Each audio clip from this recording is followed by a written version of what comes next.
Throughout history, many dictators fearful for their own safety have maintained specialized Praetorian formations that served as personal bodyguards.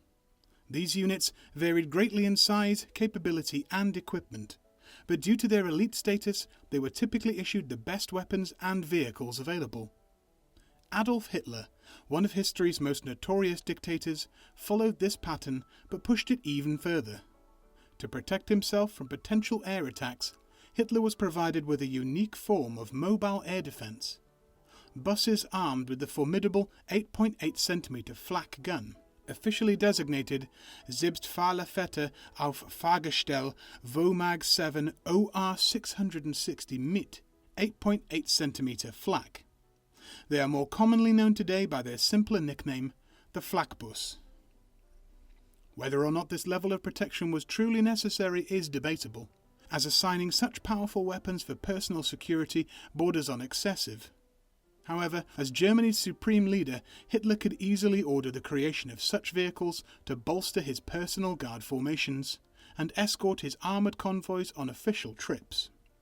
The Flakbus itself was essentially a marriage of the heavy-hitting 8.8 cm anti-aircraft gun with a modified chassis of the rugged 6x4 VOMAG truck. Only a small number were produced, but perhaps surprisingly, they remained in service and saw action all the way to the final days of the war. The precise development history of the Flakbus is not entirely clear and remains a topic rarely explored in depth. As a result, only a handful of sources mention these vehicles, and even then, usually in brief paragraphs offering little more than basic details. This makes it difficult to determine with certainty whether they were truly created specifically for Hitler's protection. Accounts of the Flakbus's origin differ between sources. According to Terry Gander, in German 88, the most famous gun of the Second World War, the project began in 1940 as a means of providing highly mobile, long-range anti-aircraft defence for light divisions. Gander also suggests the possibility that the vehicles may have been developed primarily to provide heavy anti-aircraft protection for Hitler. Due to the project's low priority by the later stages of the war, only around 20 vehicles were completed. This view is partially supported by Werner Müller in Die Geschütze, Ortungs- und Feuerleitgeräte der schweren FlaK, who states that 5 batteries, each consisting of 6 vehicles, were organised into the 42nd Anti-Aircraft Battalion, formed in August 1940. According to Müller, the battalion's 2nd Company was specifically intended to protect the Führer. In contrast, Walter J. Spielberger in Gepard, The History of German Anti-Aircraft Tanks, presents a different account. He argues that the need for such vehicles emerged only in 1943, when several heavy-duty trucks were modified for this purpose. Notably, Spielberger makes no mention of any connection between these vehicles and Hitler's personal protection. In any case, using anti-aircraft guns mounted on wheeled chassis was not a new concept for the Germans. They had already employed such vehicles in numbers during the First World War, where they proved relatively successful.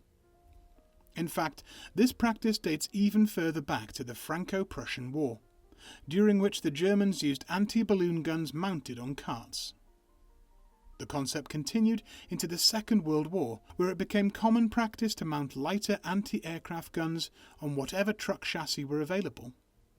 Most of these improvised platforms offered little to no armour protection, often nothing more than a basic gun shield. Mounting larger caliber anti-aircraft guns on mobile chassis, however, presented a much greater challenge due to their considerable weight and powerful recoil. By the start of the war, Germany's standard long-range anti-aircraft gun was the famous 8.8 cm FlaK. Originally designed for use in static emplacements, it was typically transported around the battlefield using a half-track. Placing such a heavy weapon on a self-propelled chassis had obvious theoretical advantages, allowing it to be rushed to threatened areas far more quickly. Ideally, a tank or half-track chassis would provide the best mobility and protection, but these were expensive and always in short supply. Germany did produce a small number of self-propelled 8.8 cm FlaK vehicles on the large FAMO half-track, but these never entered widespread service. On the other hand, truck chassis offered a far cheaper and more readily available alternative. While trucks lacked the off-road mobility of tanks or half-tracks, they performed adequately on paved or reasonably maintained roads. In theory, these truck-mounted guns could be used to defend advancing German columns or protect key installations from air attack. By the late 1930s, only a few wheeled vehicles had the payload capacity to carry an 8.8 cm FlaK gun. With very limited options available, the large and robust VOMAG 7 OR660 chassis was selected as the most suitable platform for this purpose. This vehicle was, in fact, a civilian bus built on the chassis of the large VOMAG 8 LR658 super heavy truck. As its name suggests, it was developed and produced by Vogtländische Maschinenfabrik AG in the mid-1930s. By 1939, around 100 truck-based variants had been manufactured for the German army. In its truck configuration, the vehicle had a carrying capacity of nearly 10 tons and was often used to transport up to 2 German light tanks. More than 50 vehicles were also produced in a bus configuration by 1939. These were initially intended for civilian use and were primarily operated by the German Postal Service for long-distance intercity transport. The Flakbus variant was powered by a VOMAG 6R 3080, a 6-cylinder diesel engine producing 156 horsepower at 1,500 rpm. It was paired with a ZF 1500 gearbox, featuring 4 forward gears and 1 reverse. In its original configuration, the vehicle's maximum speed was approximately 74 km an hour. However, the Flakbus was reportedly modified to reach speeds of up to 90 km an hour. This claim seems doubtful, considering that the anti-aircraft version weighed nearly 10 tons more than the standard vehicle, its weight increasing from roughly 9 tons to about 19 tons. The Flakbus used a 6x4 drivetrain with the engine powering both rear axles. All wheels were fitted with pneumatic brakes. The main armament of this vehicle was the 8.8 cm Flugabwehrkanone, originally developed by Krupp in the early 1930s.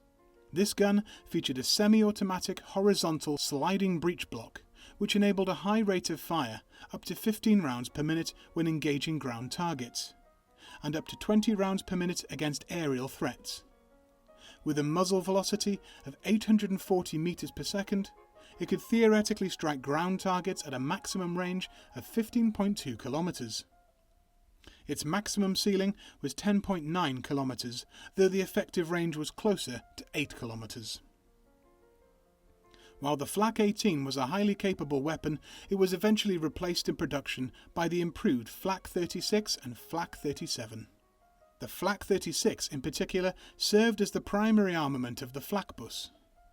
Although broadly similar to the FlaK 18, it featured an important refinement: a 3-part replaceable barrel. Aside from this improvement, its overall performance was largely unchanged. To accommodate the 8.8 cm gun, the Flakbus required several modifications. The original chassis frame and engine bonnet were retained, but a new open-top crew cabin was constructed. A reinforced firing platform was installed at the centre of the vehicle, providing a stable base and permitting full 360-degree gun traverse when elevated at 0 degrees, which allowed the crew to engage targets in any direction. An ammunition and storage compartment was added to the rear of the vehicle.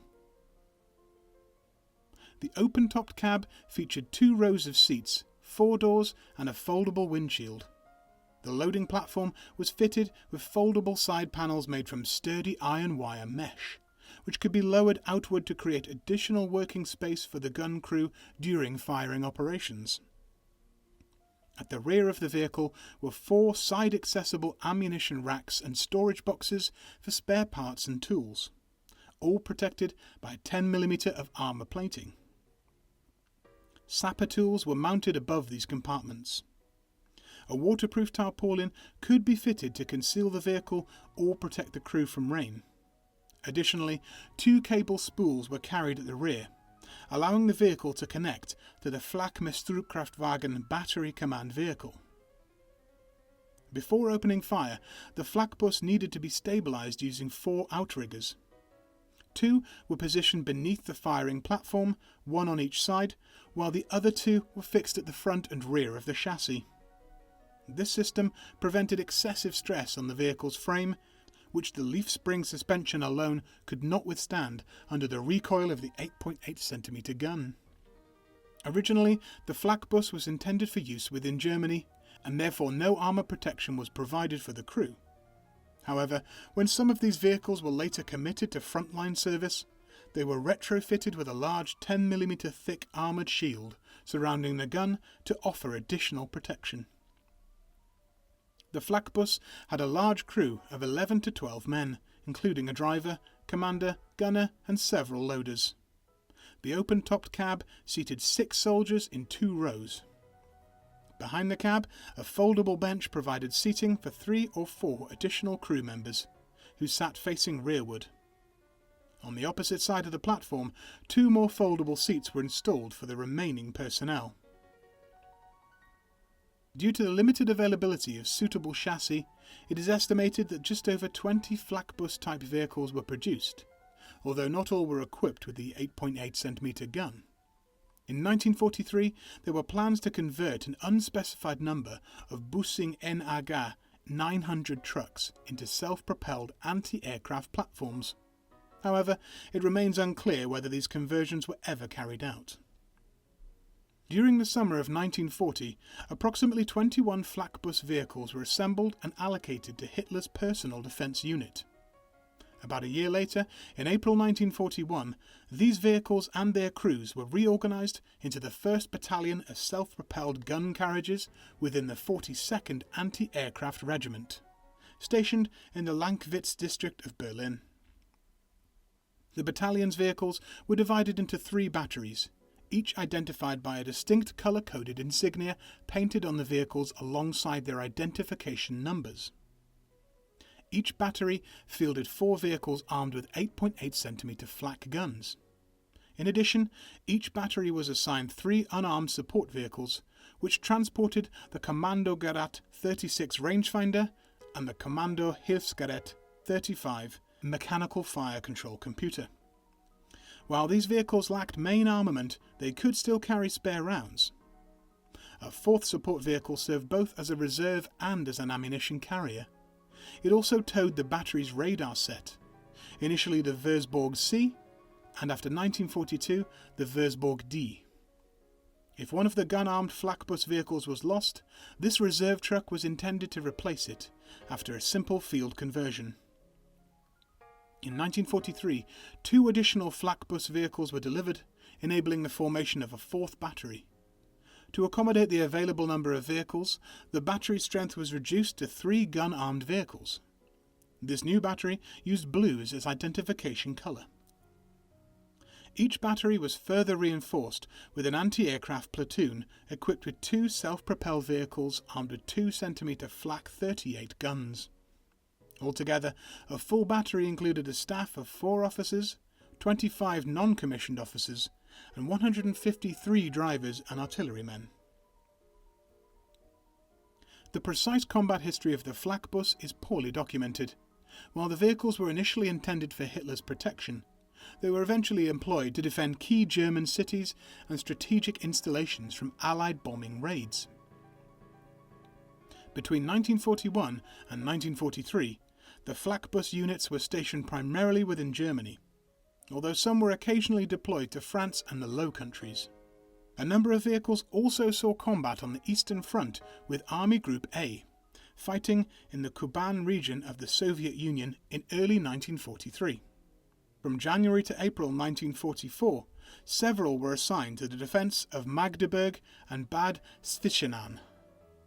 At least a few were later deployed to Budapest, where photographic evidence confirms they were lost by early 1945.